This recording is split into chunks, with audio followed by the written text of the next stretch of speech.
Antes de comenzar, vale la pena decir que este iceberg está inspirado por el libro El hombre que cambió su casa por un tulipán. Nivel 1. NFT. Los NFT tuvieron un reciente ajuste en el mercado, provocando una caída de precios enorme en el mundo cripto. Aunque la tecnología NFT puede tener su utilidad, lo ocurrido en los últimos años era una burbuja especulativa en toda regla. Personas que ni siquiera entendían el funcionamiento de los NFTs decidieron poner su dinero con la esperanza de ganar. El mayor indicador de una burbuja es el motivo por el cual se comercia con un objeto. Cuando se hablaba de NFTs todos hablaban de ganar dinero. El valor es lo que diferencia la especulación de la inversión. La mayoría de proyectos NFT no tienen valor, porque no aportan nada al usuario. Lo bueno, o lo malo, es que el comercio NFT no duró demasiado. Fue algo que surgió en pandemia y parece que morirá con ella. Por supuesto, seguirán apareciendo proyectos NFT, pero creo que ya no se venderán como la gran panacea y la gente ya no pondrá mucho dinero en ellos. Finalmente, algo para reír. El rico que compró el NFT del primer tuit por más de $2 millones lo puso en venta al ver el gran declive que se venía. La puja máxima que recibió fue de $277. Criptomonedas. Las criptomonedas, desde mi perspectiva, fueron la base para la burbuja NFT y ahora pagan las consecuencias de su hijo bastardo. Debido a las ganancias que produjo Bitcoin, mucha gente empezó a entrar al mundo cripto sin conocimientos. Gracias a esta ignorancia, hubo varias estafas basadas en cripto y los NFT crecieron como la espuma. Nadie entendía lo que pasaba, solo querían ganar dinero. Yo mismo perdí dinero en una altcoin que me interesó. No he retirado mi dinero porque sigo creyendo en el proyecto, pero habrá que esperar para ver si el mundo cripto supera esta etapa de crisis. Luna es una criptomoneda que sufrió una de las caídas más aceleradas del mercado. El valor de Luna estaba atado a otra cripto llamada UST. El objetivo era que UST mantuviera un valor fijo de $1. Para lograrlo, Luna podía cambiarse por UST o viceversa. Cuando UST superaba el dólar, se creaban UST a partir de Luna. Esto provocaba que existieran más UST en circulación, bajando el precio. Cuando UST era menor al dólar, se creaban lunas a partir de UST para subir el valor, ya que existían menos UST en circulación. El problema es que UST necesita que Luna tenga valor para no morir. Hace pocas semanas, el valor de UST cayó sin poder recuperarse.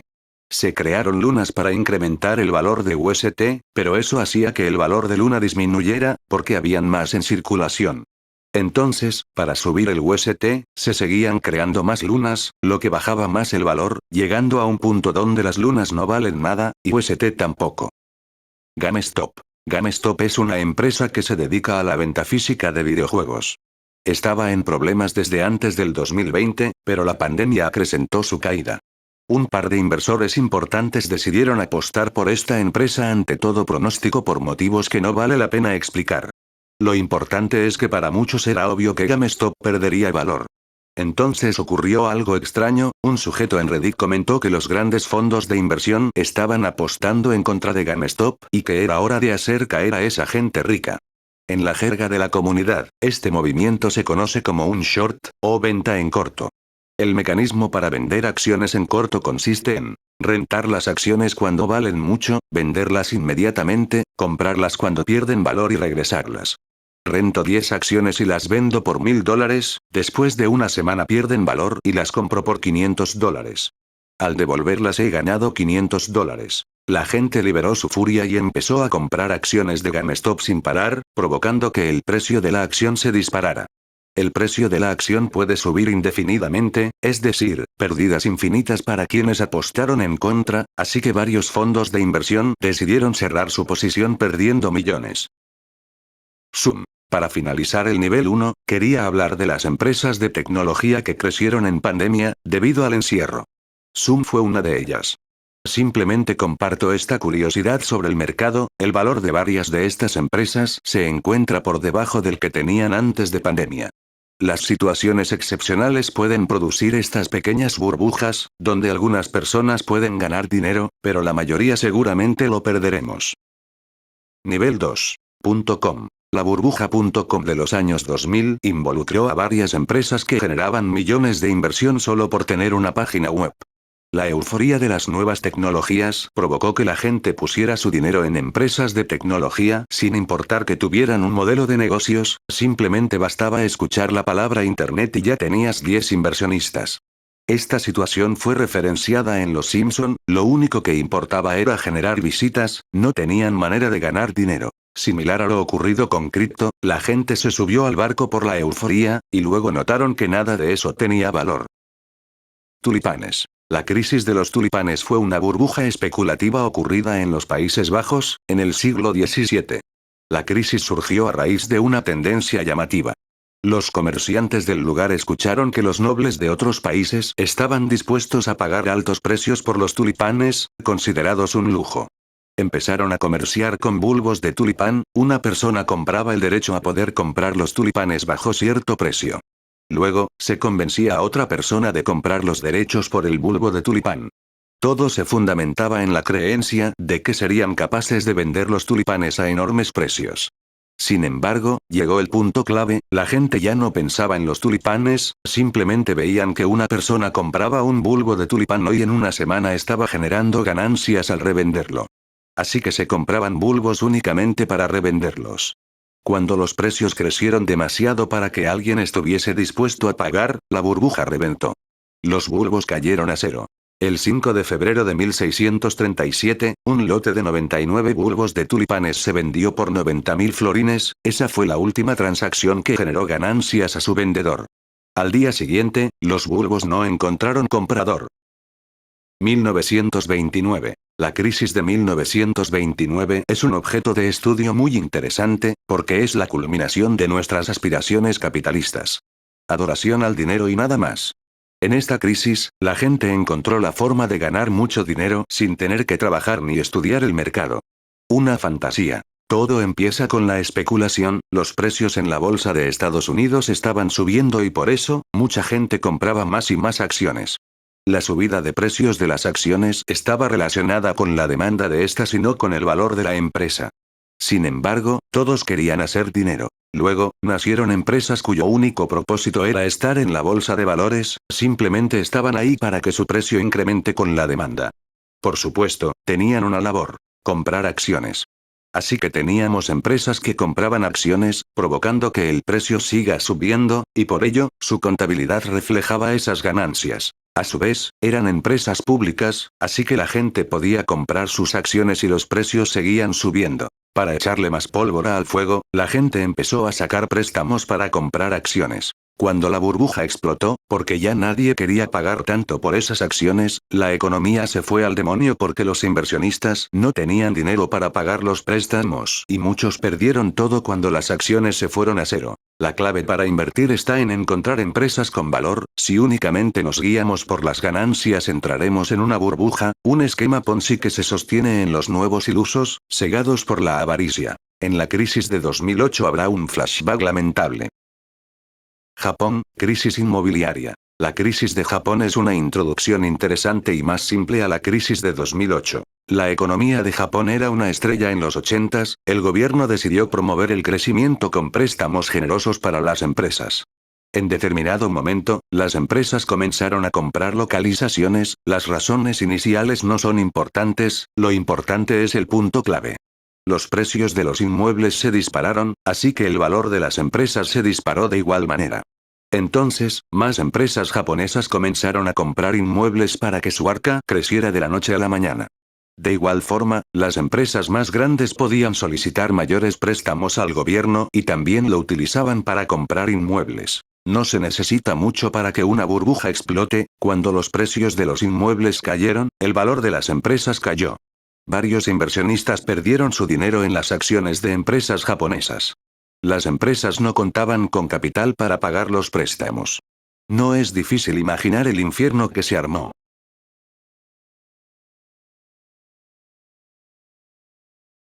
La película Big Short fue la que desató mi interés en crisis económicas. Había escuchado referencias a la crisis de 2008, pero en mi país no había pasado nada, así que no significaba nada para mí. Esta crisis se parece mucho a la de 1929 y a la de Japón, pero tiene ciertos elementos que son más complejos. Primero, las hipotecas suprime. Para apoyar la economía del país después de la crisis de las .com, el gobierno redujo la tasa de intereses para las hipotecas. Los bancos querían seguir incrementando sus ganancias, así que, para compensar las bajas tasas, decidieron pedir menos requisitos para pedir un préstamo hipotecario. Es decir, ahora era más fácil conseguir una casa, sin mencionar que tenías un interés bajo, así que era una oportunidad de oro. Las hipotecas suprime hacen referencia a préstamos hipotecarios de alto riesgo, como dije, empezaron a pedir menos requisitos, así que había gente con ingresos muy pobres o mal historial crediticio comprando casas. Aquí entra la jugada maestra que arruinó la economía. Los bancos crearon un nuevo producto de inversión en base a préstamos hipotecarios. Así que un inversor externo podía comprar la deuda de cierto grupo de hipotecas y recibir un interés anual basado en el pago de estas. En otras palabras, a los bancos ya no les importaba quién pidiese un préstamo hipotecario, porque ellos ya habían vendido la deuda a alguien más. Ahora, cualquiera que pudiera entrar a un banco recibía un préstamo hipotecario. Debido a que todos podían comprar una casa, el precio de las casas se disparó y mucha gente tomaba eso como un signo de crecimiento económico. Si vamos a la película de Big Short, todos tratan a los protagonistas como tontos porque el mercado inmobiliario no ha dejado de crecer. Lo que no sabían era que los préstamos hipotecarios, que sustentaban esa alza de precios, no tenían un fundamento sólido y, eventualmente, la gente no podría pagar el préstamo. Ahora, ¿por qué la burbuja tarda tanto en reventar? Michael Burry se da cuenta de que todo está mal 2 años antes. Gracias a que los precios de las casas no paraban de subir, las personas podían pedir préstamos en base al nuevo valor de sus inmuebles. Así que pagaban el préstamo hipotecario en base a un nuevo préstamo, una locura. La burbuja revienta cuando la tasa de interés se incrementa, así que las personas deben pagar más por sus hipotecas. En Estados Unidos, si no puedes pagar la hipoteca, el banco se queda con la casa, no te obligan a pagar. Entonces, era mucho más fácil abandonar la casa. Como ya nadie podía pagar su hipoteca, el banco se quedó con muchas casas sin compradores, haciendo que los precios se desplomen. La peor parte se la llevaron los inversionistas que compraron las deudas hipotecarias. Estos productos de inversión se vendieron también internacionalmente, así que la crisis de 2008 fue un fuerte golpe a la economía mundial. Nivel 3. Crisis del Sucre, Ecuador. Al buscar información sobre este tema no pude encontrar algo que no estuviera sumamente politizado. Debido a esto, tomen lo que voy a decir con pinzas. Esperemos que en el futuro surja una voz más neutral para relatar lo sucedido. En los años 90 existió un momento en el que la tasa de interés por dejar tus ahorros en el banco fue de casi el 50%. Eso suena a algo muy loco, es imposible conseguir algo mejor al 6% de interés en nuestros días. Eso provocó que mucha gente depositara todo lo que pudiese en el banco. Los banqueros tomaban ese dinero y lo repartían entre diversas empresas fantasmas, de esa forma, podían llevarse el dinero sin que nadie los cuestionara. Esto provocó una terrible falta de liquidez. El Banco Central Ecuatoriano imprimió moneda local, el sucre, para dar mayor liquidez a los bancos. Sin embargo, esto provocaba inflación. Debido a la inflación, se necesitaba un mayor interés para los ahorristas, lo que le quitaba liquidez al banco y el banco solicitaba más crédito del Banco Central. Eventualmente, se había impreso tanto sucre que el sistema colapsó. Los productos incrementaban su precio día tras día, incluso subían de precio en cuestión de horas. Una refrigeradora pasó de 29 millones de sucres a 40 millones, en una semana. Debido a la situación insostenible del sucre, Ecuador empezó a comercializar con dólares, hasta que el dólar se convirtió en la moneda nacional. Hubo un feriado bancario de por medio debido a la falta de liquidez, pero no tengo información suficiente para hablar al respecto. Lo único que me quedó claro es que el Banco Central imprimió billetes como nunca provocando una inflación de 1000 demonios. Venezuela. Venezuela experimentó una crisis hiperinflacionaria hace unos años. Los motivos de la crisis son varios y sería imposible abarcarlos de manera adecuada en una simple mención de este video. A diferencia de los demás casos, donde hubo un factor clave, en Venezuela se desató una serie de calamidades, donde la inflación es solo una más. En cualquier caso, no se podía esperar otra cosa del socialismo del siglo XXI. No se confundan, los gobiernos que buscan ser los salvadores del pueblo, casi siempre terminan arrasándolo. China. Aunque China está posicionada como una de las mayores potencias mundiales del momento, ha ido acumulando una crisis económica que tarde o temprano explotará. China tiene un nivel de crédito que no ha parado de subir en los últimos años. Como dije al hablar con Ecuador, el crédito significa que el Banco Central está imprimiendo dinero para dárselo a sus prestatarios. Hay que ver qué tan lejos es capaz de llegar. Una de las primeras grietas ya se vio cuando China salvó a Evergrande. La empresa constructora acumuló una enorme deuda y finalmente entró en default, es decir, no puede seguir pagando su deuda. Finalmente, y como curiosidad, varias empresas chinas estafan a inversores extranjeros publicando libros contables falsos, mostrando un falso crecimiento. Simplemente para que los incautos compren sus acciones. Al gobierno chino no le importa. Pueden encontrar más información al respecto en el documental China Hustle. Nivel 4. Pensiones a jubilados. Los países que mantienen un sistema de pensiones a jubilados enfrentarán una crisis en los años venideros, debido a la caída en picado de la natalidad. Elon Musk ha recalcado en varias ocasiones que es necesario que las personas tengan más hijos pues la población mundial dejará de crecer y se contraerá. No sé si se trate de un evento tan catastrófico, pero es un hecho que la población de los países desarrollados se reducirá. La consecuencia más dura que veo es hacia los sistemas de pensiones, pues depende de los impuestos de quienes siguen trabajando. Eventualmente, habrá muy poca gente joven trabajando, lo que dejará a los pensionistas en una mala situación. Las opciones serán, vivir peor en la jubilación o trabajar durante más años. Ayuda a los pobres, Roma e Inglaterra, esto es algo curioso que encontré en el libro En Conquista de la Pobreza. En época del Imperio Romano intentaron ayudar a los pobres fijando cierto precio para un producto de primera necesidad. Lo que ocurrió fue que esta ayuda abarcó cada vez más y más gasto público, mientras que también se incrementaba el porcentaje de la población que aprovechaba estos precios. Es decir, cada vez más gente iba a los lugares de precios bajos, y por ello se destinaba más dinero para poder mantener el proyecto en pie. Fue una de las muchas piezas que perjudicó a la economía de Roma junto con la esclavitud. Estas ayudas se convirtieron en un arma política, a nadie le importaba que el gobernador de turno se volviese más poderoso políticamente mientras no quitase la ayuda. En Inglaterra se instauró algo similar. En los 1700 se aprobó una política que cubría el pago de la canasta básica. El gobierno ponía el dinero faltante de tu salario para cubrir la canasta básica. La ayuda era mayor mientras más hijos tuvieras. Ocurrió lo mismo que en Roma, el gasto de estas ayudas no hacía más que crecer con el pasar de los años y desató una crisis presupuestaria. De igual forma, el número de personas que recibía esta ayuda se incrementaba. Tiempo después se encargó un informe sobre lo sucedido. El informe cuenta con unas 100 páginas y es una crítica mordaz a esta clase de propuestas. Puedes buscar más información sobre el informe de 1832, pues hay análisis que lo critican punto por punto. De estas historias la conclusión es sencilla. Cuando el gobierno inyecta dinero a una economía las cosas no marchan nada bien. Se requiere de una solución para la pobreza, pero los políticos de hoy solo buscan el voto. Decir que se dará dinero a los más necesitados suena bien para campaña, pero el destino no está claro. Si se trata de un sistema donde cada vez se gastan más impuestos, eso desatará una crisis económica tarde o temprano. Ningún gobierno quiere quedarse con la papa caliente, así que hará cuanto pueda para que la burbuja explote en otro mandato. Lo que provoca que las cosas se agraven más y más. Simplemente, no hay solución fácil. Globalización. Uno pensaría que el libre comercio y sin fronteras entre países debería llevarnos a un mundo idílico.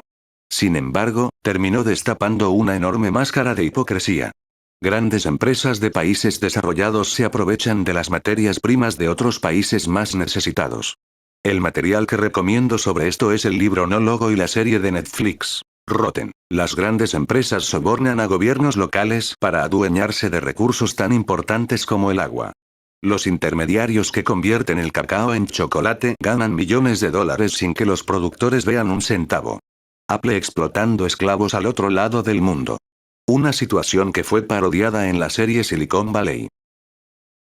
Rendirse. Durante todos estos puestos obvié algo que se sobreentiende, pero que vale la pena recalcar en un punto aparte. En cada crisis económica hubo cientos de afectados, algunos de ellos perdieron todo lo que tenían. En la película Big Short, cuando un par de personajes celebran la burbuja inmobiliaria, el personaje de Brad Pitt los recrimina porque eso significa que mucha gente sufrirá. Lo cierto es que a mí me interesa mucho el aspecto técnico de las crisis económicas, como si fuera un rompecabezas. Pero detrás de todas estas historias, hay mucha gente sufriendo. Debemos aprender más de nuestros errores para poder evitar más catástrofes. Ten mucho cuidado, infórmate bien, evita subirte a una burbuja especulativa, busca herramientas de inversión. El puesto que viene es acerca de nuestro futuro y lo que nos espera. Futuro. Para nadie es un secreto que lo que nos espera no será fácil. Los 2 últimos años pusieron en jaque a todo el mundo. La economía de todos los países sufrió un golpe severo, tuvimos que cancelar muchas actividades y miles de personas perdieron sus empleos. Sí, tendremos secuelas, pero la enfermedad no es lo único que atormentará nuestro futuro. A inicios de este año tuvimos la guerra entre Rusia y Ucrania, la cual causará escasez de varios recursos. No sé qué tanto se note en Latinoamérica, pero el golpe llegará. Sobre todo, si tomamos en cuenta las sanciones económicas. Por supuesto, Europa será mucho más afectada. Pero hay más. Hoy hay una nueva ola de gente renunciando a sus empleos. El encierro expuso sus mentes a una nueva forma de trabajar. Ya nadie quiere ser camarero, limpiador, ni camionero. Las nuevas generaciones crecieron despreciando esas profesiones. Lo cierto es que necesitamos de cada uno de ellos para que nuestro mundo no se desmorone. ¿Y quién será el que se haga cargo? Como dije en puestos anteriores, cada vez nacen menos bebés, así que la población en su conjunto envejecerá y quién ocupará sus lugares. También enfrentaremos una crisis energética, ya no es rentable extraer petróleo. Hace poco, hubo un momento en el que el comercio del petróleo alcanzó precios negativos. Sumado al cambio climático, se necesita una reestructuración de la obtención de la energía. La única salida desde mi perspectiva es la energía nuclear, pero esa propuesta no le agrada a nadie. Veremos si seremos capaces de sortear esos problemas a tiempo. Desde mi perspectiva, no hay nada más aterrador que el futuro que nos espera. Eso no debe ser motivo para desanimarse. Nada está escrito, pero vale la pena reflexionar sobre a dónde vamos, pues si no hacemos ciertos cambios ahora que podemos, tal vez lleguemos al punto de no retorno. Por ahora, me despido, gracias por ver este video.